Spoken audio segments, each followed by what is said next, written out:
Episode 8। धीरे चलो। धीमे कदमों से उनका समूह लगभग मैदान के अंत तक पहुंच गया था। तभी अचानक एक बेल हिली और ठीक उनके तलवारबाज के पैर के नीचे आ गई। और काल ने न केवल उस बेल पर पैर रख दिया, बल्कि वह ठोकर खाकर गिर पड़ा और उसकी तलवार ने उनमें से दर्जन भर बेलों को साफ साफ काट दिया।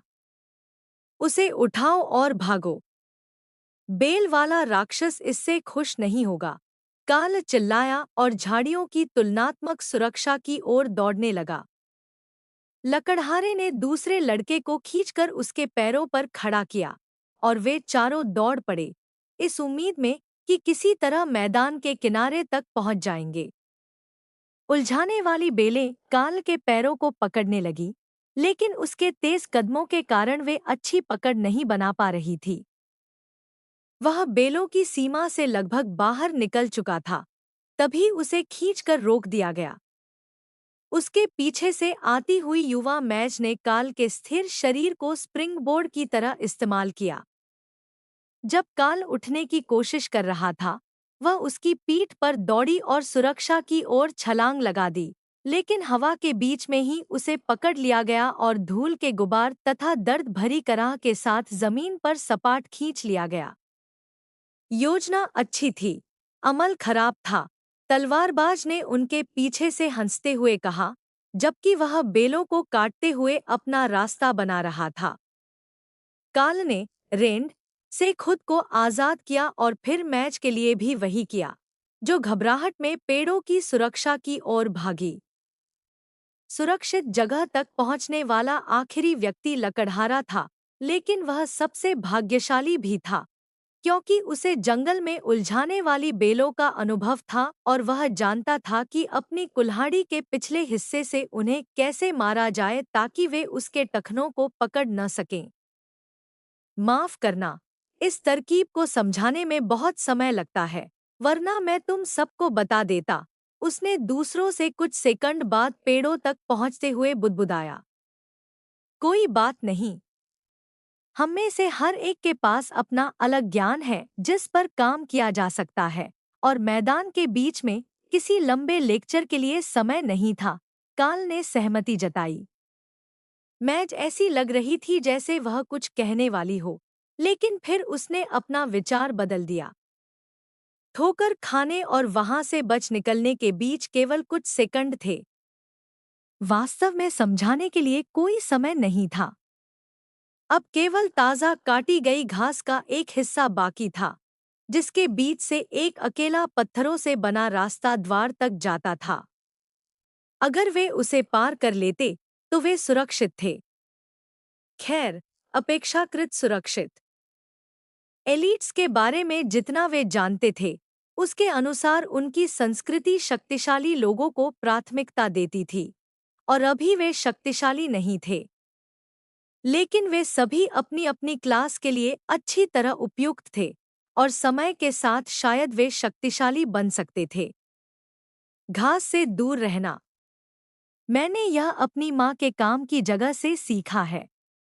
अमीर लोगों को यह बिल्कुल पसंद नहीं होता जब तुम उनकी घास पर चलते हो। मैच ने आगे बढ़ने की तैयारी करते हुए बुदबुदाया। अच्छी बात है। खदानों में बड़ा होने के बाद मैं अपने पैरों के नीचे मुलायम घास महसूस करने का इंतजार कर रहा था, लेकिन रास्ते का इस्तेमाल करना ही सही लगता है। काल ने सहमति जताई। ये तीनों उसके वाले स्टॉप से ट्रेन में नहीं चढ़े थे, लेकिन कम से कम उन्हें खदानों की अवधारणा समझनी चाहिए थी।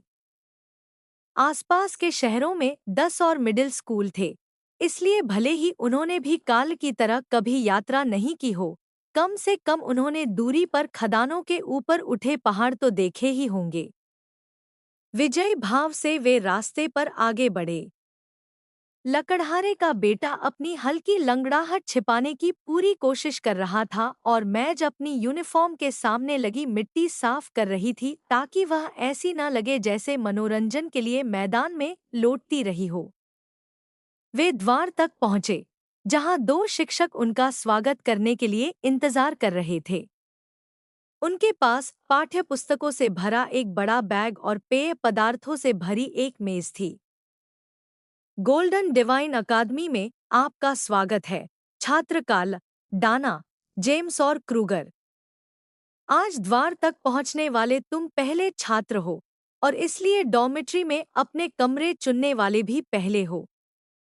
नक्शा मेज पर है और तुम दूसरी मंजिल पर कोई भी ऐसा कमरा चुन सकते हो जिसे अभी कब्जे में होने के रूप में चिह्नित नहीं किया गया है। यही वह समय था जब समूह को एक दूसरे के नाम भी पता चले। एक दूसरे को हल्का सा सिर हिलाकर संकेत करने के बाद वे जल्दी से पेय लेने पहुंचे और फिर नक्शे के चारों ओर इकट्ठा हो गए। इस लेआउट का कोई मतलब नहीं बनता, कुल्हाड़ी चलाने वाले क्रूगर ने बुदबुदाया। सारे कमरे बेतरतीब हैं। इसे देखो, यह बहुत छोटा है, लेकिन इसके साथ बहुत बड़ी खाली बालकनी है। इसे कौन चुनेगा? सही कहा, काले बालों वाली मैज डाना ने कहा। लेकिन एक लंबा और संकरा कमरा डाना का ध्यान खींच रहा था। उसके अंतिम छोर पर एक ट्रेनिंग टारगेट होना चाहिए था जिस पर वह दूरी से स्पेल चला सकती थी, जो अभ्यास के लिए बहुत अच्छा होता। मुझे बालकनी वाला कमरा चाहिए, काल ने कंधे उचकाए, फिर मेज से एक टोकन उठाकर नक्शे पर रख दिया। सही है, तुम्हारे पास बड़े क्षेत्र पर हमला करने वाली स्किल है। अगर तुम्हें अभ्यास करना है, तो तुम्हें ज्यादा जगह चाहिए। मैं यहाँ वाला ट्रेनिंग रूम लूंगी, जिसमें मर्फी बेड है जो दीवार के साथ ऊपर मुड़ जाता है, डाना ने अपनी जगह चुनते हुए समझाया। दूसरे दोनों ने सबसे बड़े दो डॉर्म चुने, जिनके मुख्य कमरे में एक ट्रेनिंग डमी और अलग बेडरूम था। हर कमरा अपने तरीके से थोड़ा खास था, लेकिन काल ने देखा कि चुनने के लिए उपलब्ध एक विकल्प काफी खराब लग रहा था। कोई व्यक्ति वास्तव में सप्लाई क्लोसेट को अपने डॉर्म के रूप में चुन सकता था। उसे एक विकल्प के रूप में चिह्नित किया गया था और शायद वह उस आखिरी व्यक्ति के लिए बचा रह सकता था जो ट्रायल पूरा करता। काल के टेमिंग स्पेस में मौजूद विंडस्पीड हॉक ने उसकी आंखों से बाहर देखा और उसकी पसंद की सराहना में चींची की। बड़ी बालकनी उन कुछ कमरों में से एक थी जिनके पास बाहर जाने का सही रास्ता था। वास्तव में, उसने आधा दर्जन दूसरे कमरों की बाहर तक पहुंच को रोक रखा था, जब तक कि उनके पास बालकनी की ओर खुलने वाली कोई खिड़की न हो। यह पक्षी के लिए बिल्कुल सही था, और एक बार जब वह इन स्वादिष्ट अर्थमाइस को पचा लेता, तो छोटा राक्षस इस बात को लेकर आश्वस्त था कि उसके पास इतना बढ़ने के लिए पर्याप्त ऊर्जा होगी कि वह बाहर उड़ सके।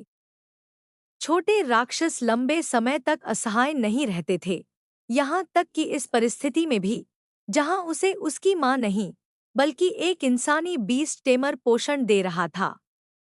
क्या और चूहे हैं? उसने उम्मीद से पूछा। पक्षी के विचारों को अपने सिर के अंदर शब्दों की तरह सुनना अजीब था, लेकिन दुर्भाग्य से काल के पास अभी उस जानवर के लिए और कुछ नहीं था। बस रात के खाने तक इंतजार करो और मैं तुम्हें जितना मांस तुम खा सकोगे उतना दिलाऊंगा, काल ने मन ही मन जवाब दिया। उम्मीद है वे चूहे परोसेंगे, विंडस्पीड हॉक ने उत्सुकता से सोचा।